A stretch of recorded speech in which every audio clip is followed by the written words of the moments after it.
Oi pessoal, bem-vindos ao canal. Eu sou a Rafaela Granville, eu sou nutricionista e o tema de hoje é sobre diverticulite.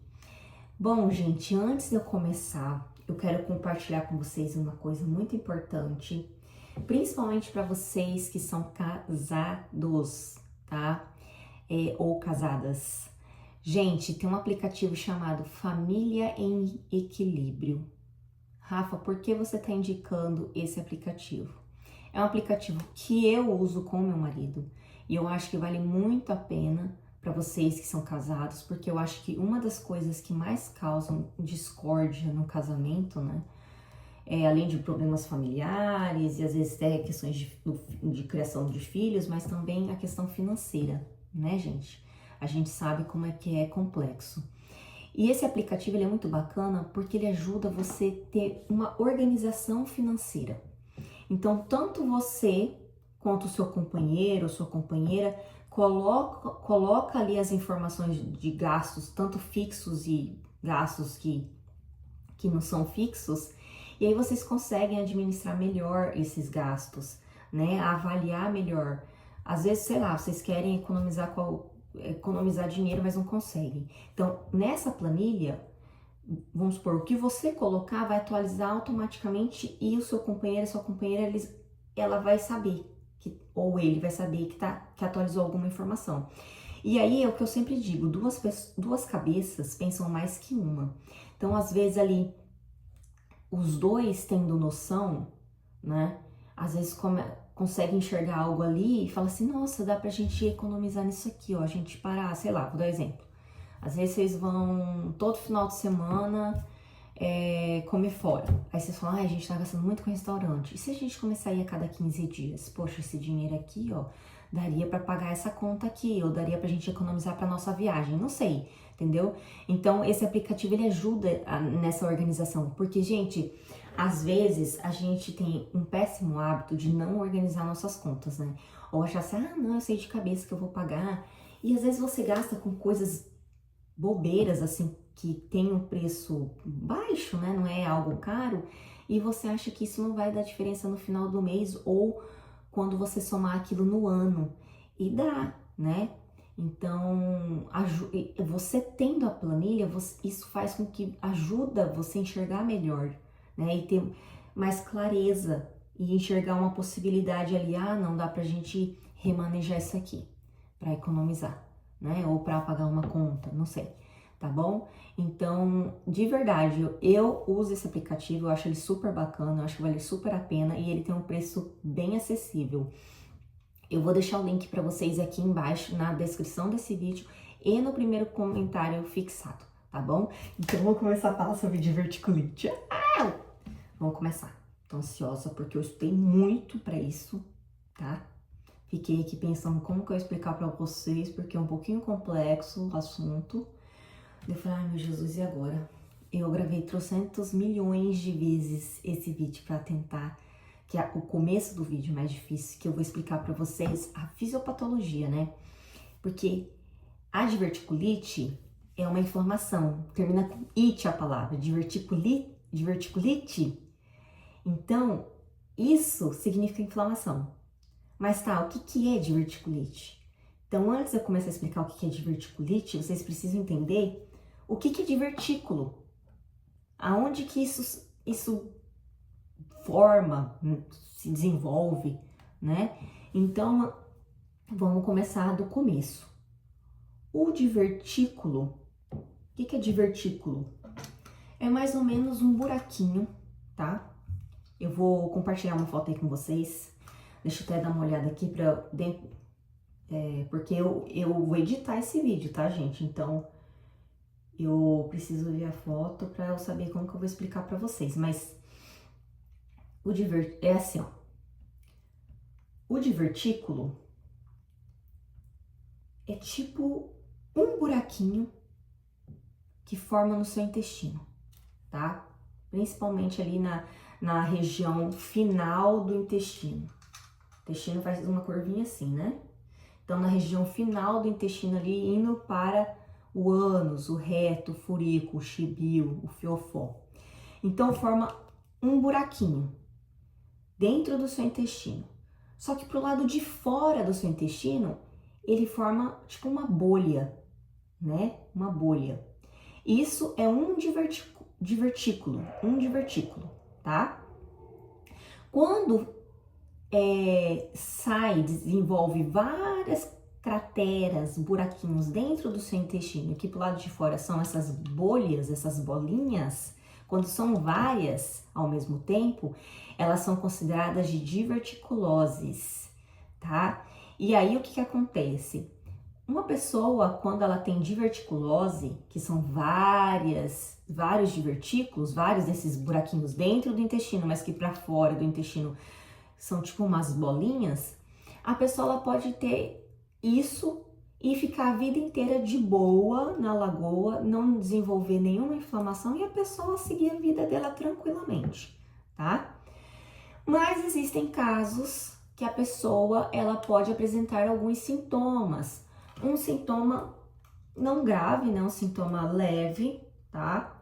Mas esse sintoma ele pode ser muito parecido com síndrome do intestino irritável, tá? Então, a pessoa ela pode apresentar um pouquinho de cólica abdominal, distensão, gases, né? E aí acaba até sendo confundida ali com a síndrome do intestino irritável tipo constipação. Porque geralmente quem tem diverticulite ou doença diverticular não complicada, ela apresenta mais constipação. Que daí no caso é esse nome, entendeu? Quando a pessoa ela tem sintomas, mas bem assim, mais leves, né? Parecido com a síndrome do intestino irritável, é conhecida como doença diverticular não complicada, tá? Aí nós temos em seguida a diverticulite, que é quando essa pessoa ela tem a diverticulose, que são os divertículos, e aí talvez entre ali umas fezes dentro desses buraquinhos, essa bagaça começa a infeccionar, inflama e aí o bicho começa a pegar. Aí a diverticulite, que daí causa essa inflamação dessas bolinhas, tá? Mas pode acontecer, mas e se a pessoa tem a doença diverticular não complicada, pode também ter diverticulite? Pode, né? Como a outra pessoa que só tem diverticulose, que não tem sintoma nenhum, pode ter diverticulite, pode também. E aí, o que acontece? Às vezes essa inflamação, ela pode ser mais branda, mais leve, que às vezes não necessita de uso de antibiótico, mas às vezes, né, ela pode se tornar grave. E aí você tem os estágios dessa inflamação. E dependendo do estágio, o médico vai dizer, vamos entrar com antibiótico, vamos entrar com, vai ter que ficar internado no hospital, vai ter que fazer cirurgia. Aí quem vai decidir é o médico. Aí, essa classificação, a título de curiosidade para vocês, deixa eu até procurar aqui qual que é a foto. Chama classificação, eu não sei se eu vou pronunciar certo, tá, gente? Classificação de Rinchey, tá? Que aí ela vai classificar de acordo de como tá essa diverticulite, como que tá essa inflamação. O estágio 1 tá mais tranquilo. Aí começa estágio 2, estágio 3, quando tem uma perfuração. Aí depois quando esse negócio estoura, né? E aí essa é a classificação. Então dentro disso o médico vai avaliar, tá? Isso que avalia o médico, não é a gente. Mas eu tô compartilhando aqui com vocês mais a título de curiosidade. E aí por que eu quis falar sobre diverticulite? Eu não sei se vocês viram, acho que foi, eu não sei se foi esse ano, gente, eu tô bem, assim, meio avoada em relação ao tempo. Mas eu vi um recorte de uma entrevista do Chiquinho Scarpa, que ele teve diverticulite. Ficou só o pó da gaita, magrinho, né? Que isso é uma das características, né, da diverticulite. Às vezes uma perda de peso inexplicada, Bom, eu vou explicar mais pra frente pra vocês questão de sintomas, mas enfim. E aí, ele teve. E assim como ele, também o Raul Gil.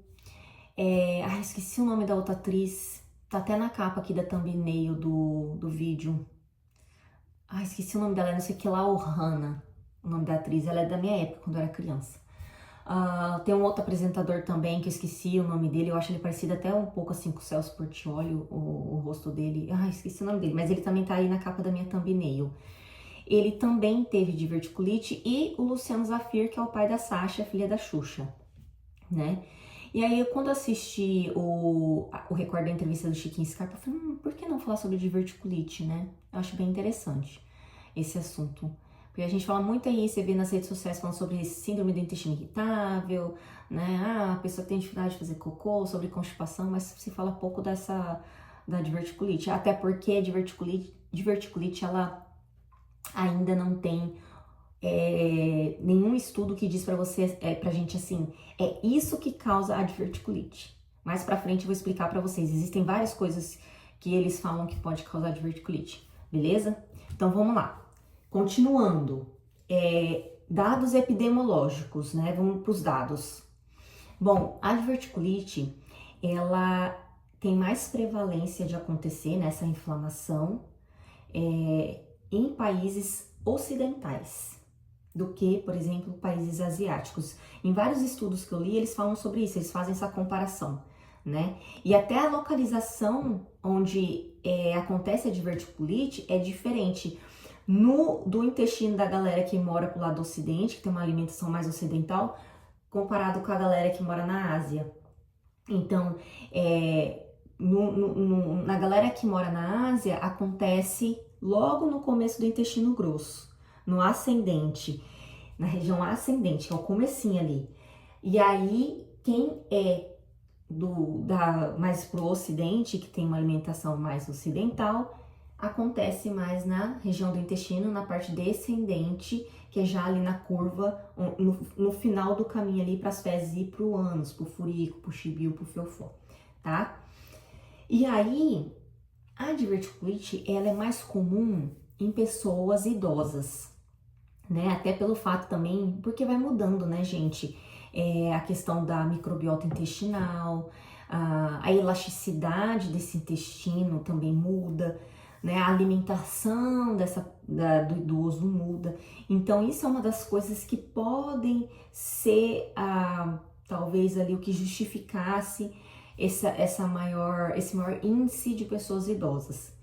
Mas isso não quer dizer que não aconteça em pessoas jovens, acontece. E uma coisa muito interessante que eles falam nos estudos é que quando acontece em pessoas mais jovens, é mais comum acontecerem em homens. Mas quando são em pessoas idosas, agora eles estão comparando, dizendo que as mulheres têm mais chances de terem diverticulite nessa fase, né, depois que entra ali 60 mais, do que homens. E eles também justificam, talvez, pela questão do hormônio da testosterona, né? E aí, gente, cara, você vê como que é complicado, né? Complexo ser mulher. É o segundo artigo que eu leio sobre isso, de intestino, falando de testosterona. Depois eu vou compartilhar com vocês quando eu falar sobre síndrome do intestino irritável. Olha, mulher, a gente só se lasca. Ô, meu pai amado, viu? Porque, olha, não é fácil não. Enfim, e aí eles falam no artigo que talvez a testosterona proteja esses homens, né? Porque a gente tem essa flutuação hormonal. Os homens não têm essa flutuação como a gente, né? Então, por isso que eles falam que na fase ali de 60 a mais, o índice de mulheres com diverticulite é maior do que homens. Mas na fase jovem, às vezes são mais homens do que mulheres. Bom, enfim, é isso. E uma outra coisa também, que é muito interessante, que existem algumas doenças raras que é mais comum da diverticulite aparecer. Então, eu vou falar o nome dessas doenças, eu não sei nem se eu vou pronunciar corretamente, tá? Que são pessoas que têm distúrbios hereditários do tecido conjuntivo. Então, quais são essas síndromes, na verdade, né? Essas doenças raras? Síndrome de Marfan, Síndrome de Ehlers-Danlos, eu acho que é assim que fala, Ehlers-Danlos, síndrome de Coffin-Lowry e síndrome de Williams-Barre, tá? Aí fala que essas síndromes, essas pessoas têm mais chance de desenvolverem diverticulite por essa alteração do tecido conjuntivo, tá? Nossa, tem um cabelo aqui, peraí. Bom, continuando. E aí, o que causa? Quais são as causas da diverticulite, né? Então, como eu falei também, existe uma diferença, né? Onde eles falam que a diverticulite comparado à população que é mais para o ocidente, comparado à galera asiática, eles falam que a gente tem mais tendência a ter diverticulite por uma questão alimentar, porque a gente tem uma alimentação mais rica em... Vou até colocar uma foto aí para vocês. Tá em inglês, tá, gente? Porque meus artigos são todos em inglês. Que a gente tem uma alimentação, nós ocidentais, né? A gente tem uma alimentação mais rica em gordura, em açúcares. Então, isso pode acabar prejudicando, porque daí você diminui o consumo de fibras por consequência, né? E a fibra, ela ajuda na formação do bolo fecal e, por consequência, na eliminação das fezes, né? E aí eles falam que isso pode ser a causa da diverticulite, né? A teoria mais falada é isso, tá? Da questão da alimentação, por consequência, a baixa consumo de fibras, ou às vezes nem consome fibra, e aí acaba que você acaba tendo constipação, né? E esse cocô começa a ficar compacto ali no final, na curva final ali do intestino, e aí você acaba desenvolvendo esses divertículos e depois a diverticulite, tá? Uma outra coisa também que eles falam é a questão do uso de medicamentos, né? Porque o uso de antibióticos, por exemplo, porque o antibiótico ele pode causar um desequilíbrio na sua microbiota intestinal. Então, vários estudos hoje estão também tentando correlacionar essa questão da microbiota intestinal com o desenvolvimento da diverticulite. Inclusive, mais para frente eu vou comentar uma coisa com vocês bem interessante sobre isso, tá? Outros medicamentos também, eles falam que pode ter uma influência no desenvolvimento da diverticulite. Deixa eu ver se eu acho aqui. Como medicamentos para tratamento de Alzheimer, medicamentos, para tratamento de doenças neurológicas, medicamento do glaucoma. Eu achei até tem os nomes aqui. Não sei se eu posso compartilhar nome, acho que não. Enfim, e também uso de anti-inflamatórios não esteroidais também pode causar talvez a diverticulite, eles também comentam sobre isso. Obesidade, né? Então, a questão do estilo de vida, se você é uma pessoa mais sedentária, e aí junta com a alimentação, isso pode ajudar você a desenvolver diverticulite. Fatores genéticos, às vezes você já tem casos na família, né? De pessoas que têm diverticulite. E aí, uma outra coisa também muito interessante que eu li no artigo, uma outra hipótese que eles falam que pode levar à diverticulite, ao desenvolvimento da diverticulite, é a hipótese isquêmica, que eles propõem o seguinte, eu vou ler aqui para vocês, que a diverticulite não é causada por uma impactação fecal, tipo assim, quando o cocô começa a acumular ali e aí fica seco, né, você fica constipado, mas sim por um distúrbio de motilidade hipersensível no colo. É quando essa motilidade, esse movimento, ele fica hipersensível, tá? Levando à compressão dos vasos sanguíneos no colo dos divertículos, causando isquemia da mucosa e subsequente microperfuração. Eita, bexiga. Tá? Então, isso é uma teoria, tá? Que mais? Aqui, ó.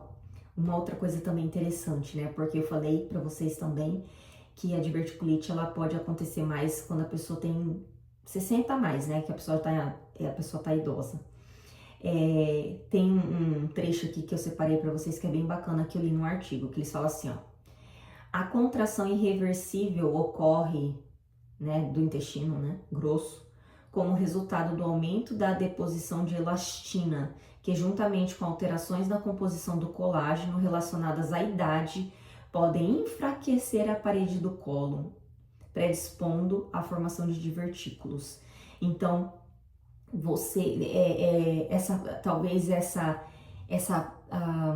esse enfraquecimento desse intestino pode fazer com que a pessoa acabe desenvolvendo isso. E aí eles falam sobre a questão da idade, né? Porque a gente vai mudando mesmo, né, gente, com a idade, né? Bom, vamos seguindo. E quais são os sintomas da diverticulite? Os sintomas da diverticulite, né, ela a princípio ali, se os sintomas estão um pouco mais leves, eles podem parecer com uma síndrome do intestino irritável, tipo constipação, né? E aí existem sinais e exames que vão diferenciar isso, porque como eu falei lá no começo, pode ter às vezes o risco de um diagnóstico errado, né? A pessoa ser diagnosticada com síndrome do intestino irritável e a pessoa ter diverticulite, né? Mas às vezes o grau da crise da diverticulite é a branda, leve, né? Que às vezes nem tem necessidade de uso de antibiótico, de hospitalização, a pessoa mesmo, o corpo mesmo acaba se recuperando. Então, existem sintomas que vão ser mais característicos da diverticulite, não na síndrome do intestino irritável. Então, exemplo, sangramento retal, presença de muco nas fezes, perda de peso, né? Aquela perda de peso inexplicável, você não sabe por quê. Anemia sem explicação, né? Presença de febre, dependendo do grau dessa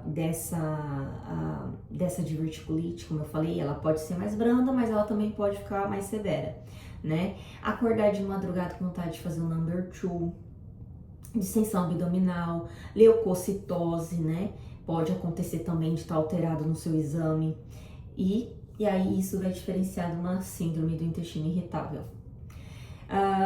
E aí uma outra coisa também que vale ressaltar, que eu vou até mostrar para vocês uma foto, porque além disso, a diverticulite, ela pode parecer, a princípio, não só com, por exemplo, com a síndrome do intestino irritável, dependendo ali de que fase que tá essa diverticulite, mas ela pode parecer com outros problemas de saúde. Então, o médico, ele também tem que avaliar isso, né? Eu quero ver se eu acho a foto aqui pra mostrar pra vocês. Ai, gente, cadê? Tá em inglês também, tá, gente? Eu sou chique, eu só leio inglês. Essa tabelinha, ela tá mostrando aqui, ó, diferencial de diagnósticos de pacientes que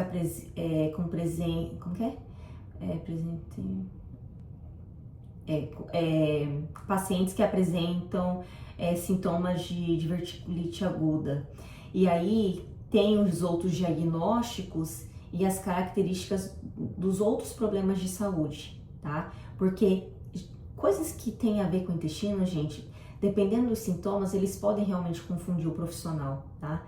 E aí essa tabela aqui, ó, ela ajuda, né, mostrar, não, ó, sei lá, síndrome do intestino irritável, a pessoa tem espasmos abdominais e alívio com a defecação, por exemplo, né? Deixa eu ver outra aqui. Câncer coloretal, a pessoa perde peso. Na diverticulite, a pessoa também pode perder peso. Tem anemia, mas a pessoa também pode ter anemia na diverticulite. Sangramento intestinal, mas você pode ter sangramento no fiofó, né? Lá no finalzinho. Então, tem coisas que ficam muito parecido. Daí o médico, meu Deus. Mas aí, além dessa tabelinha para o médico ele se orientar, tem os exames que ele vai prescrever e que daí, dependendo do resultado, isso já vai dar uma ajudada nesse profissional, entendeu? Então, como eu tinha falado também, né, dessa presença da leucocitose, da febre, porque daí tem coisas que uma coisa ou outra vai parecer com outros problemas relacionados ao intestino, né? mas uma coisa ou outra vai ser mais característica da diverticulite, entendeu? Então, por exemplo, exames que podem ajudar, né, nesse diagnóstico correto. Além da anamnese, que é muito importante, o que é anamnese? É quando você conversa com um profissional, seja médico, até um nutricionista, principalmente a gente, né, porque quando a gente atende o paciente, a gente fica um tempão lá conversando, pergunta um monte de coisa que a pessoa fica até assim, ai meu, o que quer saber tanto, né? Mas é porque quanto mais informação você disser pro profissional, é melhor para ajudar, assim, na questão do diagnóstico, em qual exame pedir, sabe? A gente ser mais assertivo, tá? Então, a anamnese é importante, o hemograma completo, exame de sangue, exame de PCR, exame de urina. Por quê? Porque dependendo do grau lá da diverticulite, lembra que eu falei da classificação, que tem estágio 1, 2, 3 e 4 do Rinchey, acho que é assim que fala o nome da classificação, dependendo do grau da diverticulite, ela pode formar um abscesso e uma fístula, que daí ela vai se ligar, às vezes, a um outro órgão, um outro tecido. E aí, quando ela explode, aquele abscesso, ela pode... Eu vou mostrar uma foto pra vocês, não sei se vocês vão conseguir entender isso que eu tô falando. Cadê? Opa. Calma aí, galera. Que tá aí aparecendo, ó. Divertículos, ruptura de divertículo, embaixo fístula. Porque aí tinha um abscesso, aí formou uma fístula, ela meio que se conectou ali perto da bexiga, explodiu e foi pra bexiga. E aí causa o quê? Uma infecção. Aí às vezes a pessoa tem sintoma achando que tem infecção urinária, tá com infecção urinária, e não, às vezes é da diverticulite, que foi o que aconteceu com o Chiquinho Scarpa, que ele falou na entrevista dele. Ele falou assim, eu achei que eu tava com infecção urinária, se não me engano ele fala isso na entrevista, e não era de diverticulite, né? Então, o exame de urina é solicitado também, tá? Que mais? Exame de sangue oculto nas fezes, exame de imagem. Geralmente o exame que é assertivo ali de imagem é a tomografia computadorizada, mas existem situações que, dependendo do hospital onde você der entrada, às vezes não vai ter o equipamento correto. Aí pode ser que o médico ele solicite um outro equipamento, né? Um outro exame, mais de imagem, como raio-x, uma ressonância também, tá? Mas o mais assim que é padrão ouro é a tomografia computadorizada, tá? Mas nesses casos, se não tiver o equipamento, eles podem solicitar outro tipo de exame de imagem, porque o exame de imagem ajuda aí nesse diagnóstico. Dentro de tudo isso que eu tô falando pra vocês, né? Ser mais assertivo no diagnóstico. E aí, quando você tem o diagnóstico e você é tratado, depois de algumas semanas, isso depende de cada profissional, aí eles vão solicitar geralmente uma colonoscopia, que é aquele negocinho, eita, caiu aqui, aquele negocinho, aquela câmerazinha que enfia lá no seu fiofó, você dormindo, gostoso, para descartar risco de câncer de cólon, tá? De cólon retal. E aí você faz essa colonoscopia, só pra, tipo assim, descartar, né? E aí, esse exame, ele vai ser prescrito, como eu falei, que é o médico que decide, de 4 semanas pra frente, depois da melhora dos seus sintomas, tá? Então, isso quem vai decidir é o profissional, tá? Porque pode acontecer, você fala assim, mas não tem que fazer colonoscopia, mas não tem como, filho, se tá inflamado, o negócio tá arregaçado, não tem como você fazer colonoscopia agora, tá? Senão piora, é perigoso. Então tem que esperar melhorar, para daí fazer a colonoscopia, para daí excluir coisas mais sérias, como câncer, tá? Bom, então vamos lá, seguindo, e meu computador resolveu descarregar, né? Tá descarregando, aliás, e eu tô sem o carregador aqui enfim, deixa pra lá, vai. Microbiota e probióticos, né? Porque assim, todo mundo fala de probióticos, né?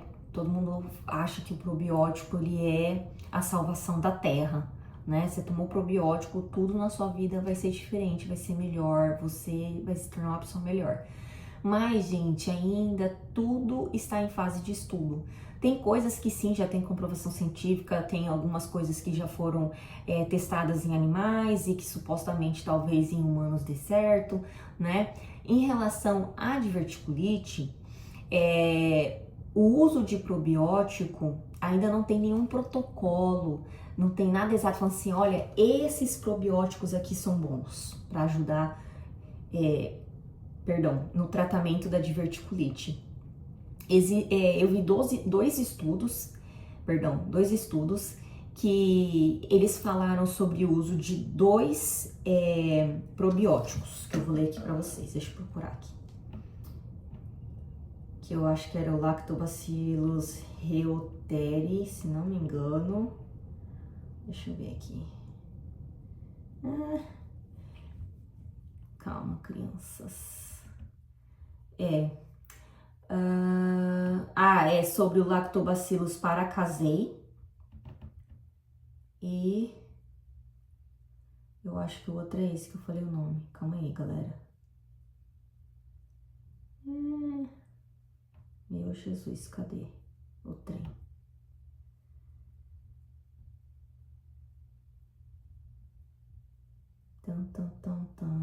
Isso. Mas eu acho que era o reuteri. Ai, gente, que babado. Não tô achando. Mas Lactobacillus paracasei e eu acho... calma aí, gente. Ai, meu Deus do céu, socorro. Socorro, Deus. Calma. Socorro, Deus. Ixi. Calma aí, gente, eu vou achar. Paciência. Lactobacillus reuteri, tá certo. E aí eles viram melhoras, né, no uso desse probiótico. Mas assim, foram estudos pequenos, né, então não tem nada comprovando exatamente, tipo, super ajuda. Mas vale a pena testar, né? Então conversa com a sua nutri, tá? Porque provavelmente você que tem diverticulite, você faz um acompanhamento com o seu proctologista e uma nutricionista, porque é importante, gente, você fazer esse acompanhamento, tá? Então dá pra você conversar com a sua nutri. Uma outra coisa interessante também é que eu falei pra vocês lá no começo, né, que a microbiota também existem estudos falando que a microbiota intestinal, as bactérias que vivem dentro do nosso intestino, talvez elas possam também ter a influência no desenvolvimento da diverticulite, mas ainda não tem nada certeza absoluta, né? Mais uma característica muito interessante dos artigos que eu li é que tem um exame, gente, que, na verdade, dois, né, no Brasil, que é um exame, é um exame de fezes, mas é mais, você avalia a parte de microbiota intestinal, das bactérias que vivem no seu intestino. E aí, num estudo, eles fizeram um exame chamado 16S, onde eles verificaram que as pessoas que tinham diverticulite, elas tinham um alto índice de Akkermansia, eu sempre falo errado o nome dessa bactéria, Akkermansia, que ela é considerada uma marcadora de saúde quando você faz esse exame. Não é um exame de fezes comum, sabe? Você faz num potinho, não, é um exame diferente. Ele, inclusive, é um exame que é pouco solicitado pelos profissionais, não são todos os profissionais que sabem desse exame, é um exame que vem crescendo cada vez mais o uso, né, a solicitação desse exame, mas ainda é um exame muito caro. Então também tem muitos profissionais que também conhecem, mas que às vezes evita, porque às vezes o paciente não tem condições de pagar o exame, né, que realmente é um exame caro. Mas aí esse exame ele vai mostrando para você a lista de bactérias que estão vivendo ali no seu intestino e dependendo da presença dessas bactérias, ele vai dar um indicativo do que você pode ter. Ele não dá o diagnóstico, mas ele pode dar um norte pro profissional, tipo assim, essa bactéria aqui tá muito alto essa quantidade, isso aqui é mais comum em diverticulite, isso aqui é mais comum em doença inflamatória intestinal, entendeu? Pro profissional ser mais assertivo no diagnóstico, ele ajuda bastante. Até também serve para nutricionista, porque se precisar fazer uso de probiótico no paciente, você com esse exame consegue se orientar e prescrever exatamente quais são as bactérias que seu paciente tem que fazer ingestão para diminuir essas ruins que estão causando alguma alteração nesse intestino e causando algum problema de saúde, tá? Então, uma coisa muito interessante que eu vi nos artigos é que pacientes que tinham diverticulite, eles tinham um alto índice de Akkermansia, que é essa bactéria que é considerada uma das marcadoras de saúde. Só que ela em excesso, ela não é muito boa, não é um bom indicativo. Com a ausência dela também não é. Então ela tem que estar dentro ali de um valor padrão, ela não pode estar muito alta, porque isso também não significa que o seu intestino está legal. Então, o exemplo aqui é da diverticulite. Então, nos estudos eles observaram isso, que tinha essa discrepância, assim, uma quantidade elevada de Akkermansia. E aí também até dá para fazer um diferencial, por exemplo, de doença inflamatória intestinal. Uma pessoa, vamos supor, eu falei para você que a diverticulite ela pode parecer com a síndrome do intestino irritável, dependendo do grau ali da situação, do estágio que tá a diverticulite. Pode parecer com algum outro problema, como um apendicite, um câncer coloretal, ou uma gastroenterite, ou uma doença inflamatória intestinal. Aí isso aqui também pode ajudar, porque na doença inflamatória intestinal, a Akkermansia, ela está baixa ou ausente, ela não vai estar alta. Então isso também pode ser um diferencial também, né? Se o médico está em dúvida se é uma doença inflamatória intestinal ou se é uma diverticulite, esse exame já dá uma luz no fim do túnel, tá? Mas lembrando, tem muitos profissionais que não conhecem exame, mas tem profissionais que conhecem e muitas vezes evitam prescrever porque é realmente um exame que eu acho que vale muito a pena, tá? Mas é um exame caro. Na verdade, assim, eu acho que é um investimento esse exame. Mas não é todo mundo que quer investir dessa forma na saúde, né? Mas eu acho isso super importante. Eu acho que todo mundo deveria fazer esse exame. Como eu falo que todo mundo deveria fazer terapia. Bom, agora a parte mais importante, já estamos quase terminando. Olha, 35 minutos, olha que delícia, ai, delícia escutar a Rafa, 35 minutos, adoro. Alimentação. Bom, gente, a alimentação vai depender de qual situação você está encaixado naquele momento, né? Se você tem uma doença diverticular não complicada, vai ser tentar mudar o estilo de vida. Se você não tem uma alimentação muito adequada, você melhorar essa alimentação, comer mais vegetais, né, alimentos de origem vegetal, tomar líquido, principalmente água, praticar atividade física. Se você estiver acima do peso, diminuir o peso. Se você fuma, tentar parar de fumar, né, criatura? E assim por diante. Mas também, agora se você tá na diverticulite, você tá com a inflamação, que é a diverticulite, dependendo desse grau, se tá um grau mais grave, né, pro grave, aí você tem que entrar com uma dieta líquida sem resíduo, para você não forçar o seu intestino. O que é sem resíduo? Sem essas fibras. Então, uma dieta é uma dieta líquida mesmo, né? Muitas vezes essa dieta, ela é até, você faz, vamos supor, uma sopa, e aí para não ter o resíduo você coa, né? Então a gente fala dieta líquida sem resíduo, mais ou menos isso. Para não sobrecarregar ali seu intestino. E dependendo dessa tolerância desse paciente, né? Porque de acordo com o grau dessa diverticulite, se ela tiver mais severa, e ele não tolerar essa alimentação via oral, né? Às vezes cessa ali a alimentação e entra com uma parenteral, que é como se fosse um soro, né? Mais ou menos isso, parece um soro para tentar também você não ficar desnutrido, né? Enfim, e aí tem a questão, como eu falei, da cirurgia, que quem decide é o médico, que daí se for necessário tem que fazer uma colostomia, desculpa, que é pegar o intestino, cortar ele ali e deixar ele externo, né, que daí coloca uma bolsinha, que é o que aconteceu com o Luciano Zafir, para aquela parte do intestino que tá danificada, ela se recuperar. E aí depois eles tiram aquela colostomia e daí conectam novamente o intestino ali, o que tava... Eu vou colocar uma foto aqui pra vocês, né, que eu vou explicando assim, fazendo assim com o dedo, vocês não tem noção. Então, calma aí, vou colocar aqui. Não sei se vai ficar bem nítida essa foto, mas eles cortam, fazem uma abertura para a superfície da pele e eles encaixam essa bolsinha, que daí essas fezes saem dali e aquela outra parte do intestino que tá ali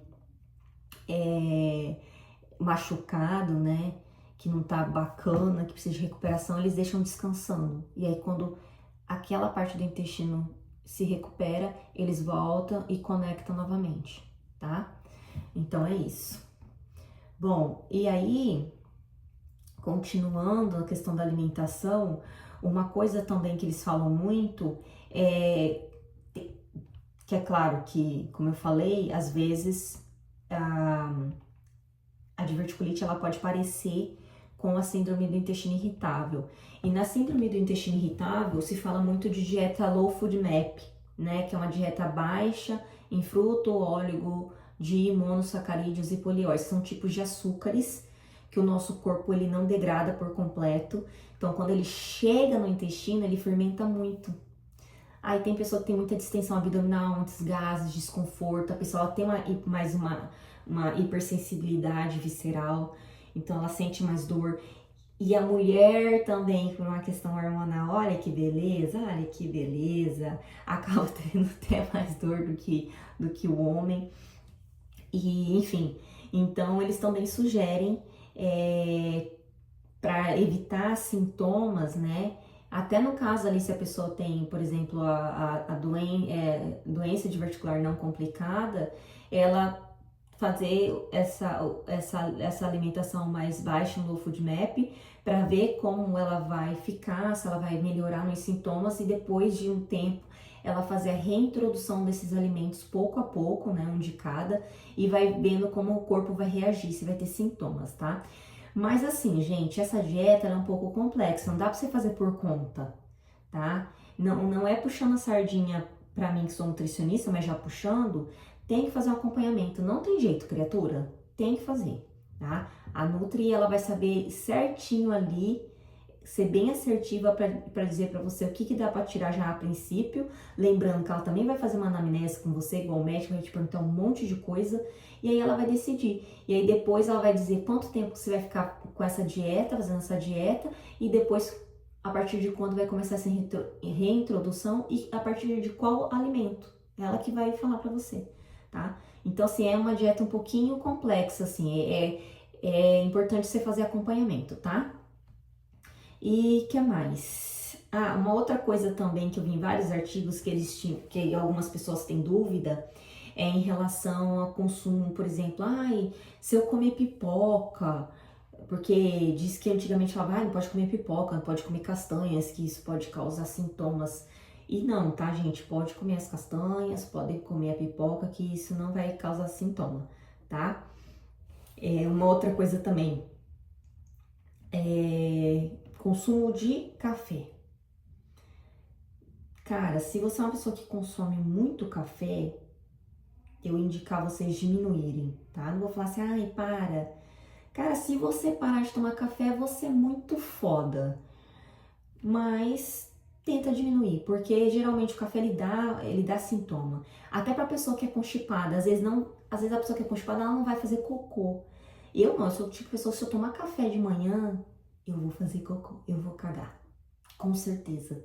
Mas tem pessoas que não vão cagar, mas ela vai ter cólica, sabe? Assim, vontade de cagar, mas aí não caga porque a pessoa é ressecada, né? A pessoa é constipada, daí. Mas fica aquela coisa. E outra coisa também, tem o fator genético, né? Tem gente, por exemplo, meu marido, ele toma, sabe Deus quantas xícaras de café por dia e ele fica pleno, ele não tem tremedeira, o coração dele não fica tu. Ele dorme de boa, sabe? Ai, me dá uma raiva. Eu não, vai eu tomar várias xícaras, ainda mais eu que tomo... Gente, eu tomo remédio com ansiedade, então, cara, se eu tomar... Nossa, sério, vira um arregaço, eu começo. Parece que eu tô tendo um treco. Então, assim, eu tomo uma xícara no dia e eu tento não tomar perto do meu remédio, sabe? Porque senão o negócio fica feio, tá? Então, assim, eu diria pra vocês evitarem, beleza? O que mais, gente? Deixa eu olhar aqui, que meu computador também já tá descarregando. Ainda bem que eu já consegui falar tudo pra vocês, pelo menos eu acho, né? Que eu falei tudo. E...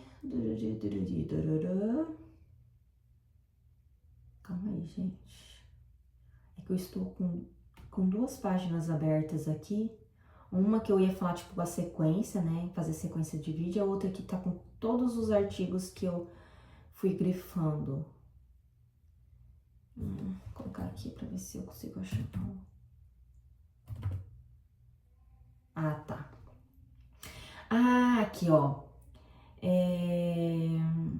Sobre bebida alcoólica, tá? Eles falam que o consumo de álcool pode levar a alterações significativas na microbiota intestinal, isso com certeza. E que mais? Aí eles falam que não é muito bom o consumo, tá? Mas eles falam só para diminuir o consumo. E eles falam também sobre que o café não tem nenhum risco de desenvolvimento de diverticulite, mas evitar no caso você tem sintoma, tá? Ah, e uma coisa que eu falei para vocês também, porque o food maps, né, são açúcares que o corpo não digere por completo e acaba fermentando. E no caso da diverticulite, o que acontece também? A pessoa geralmente é constipada, né? E aí, o que se sugere, né? Às vezes o médico acaba sugerindo, come fibra, começa a comer fibra. E essa pessoa começa a arregaçar de comer muita fibra, muitas coisas de origem vegetal. E aí ela acaba tendo muito desconforto. É igual uma pessoa que começa com uma dieta vegetariana ou vegana, né? Você acaba tendo esse desconforto no começo. Então, como eu falei mais uma vez, aliás, tô falando mais uma vez, faz acompanhamento com a Nutri. Faz, filho, entendeu? Segue a Nutri que você brilha, com certeza, tá? E aí, se você testar e você ver, tipo, ai, nossa, comecei a comer a mais, tipo, fibra, eu fico com a barriga dura, inchada e quero peidar e não sei o que, lá, lá. Então, procura a Nutri que daí ela vai te ajudar, tá? E aí, muitas vezes, se for necessário, faz a dieta Low Food Maps e aí, depois começa a reintroduzir esses alimentos pouco a pouco, até seu corpo ir se reorganizando, tá? Tá bom, gente? Era isso. Nossa, 47 minutos. Eu espero que vocês tenham chegado até aqui, gente. Eu falo muito, né? Mas é que eu realmente gosto muito de falar, porque eu não gosto de fazer vídeo reba, gente. Não gosto. Se vocês quiserem assistir vídeo rápido, de poucos minutos, tem vários canais aí. E eu gosto de compartilhar o máximo de informação que eu tenho, que eu estudo para vocês, tá? Porque conhecimento é poder. E é isso, galera. Se vocês chegaram até aqui, vocês são fodas. E muito obrigada. Não esqueça de curtir o vídeo, tá? Obrigado. Beijo, beijo, beijo, beijo, beijo. E até mais. Me sigam lá no Instagram.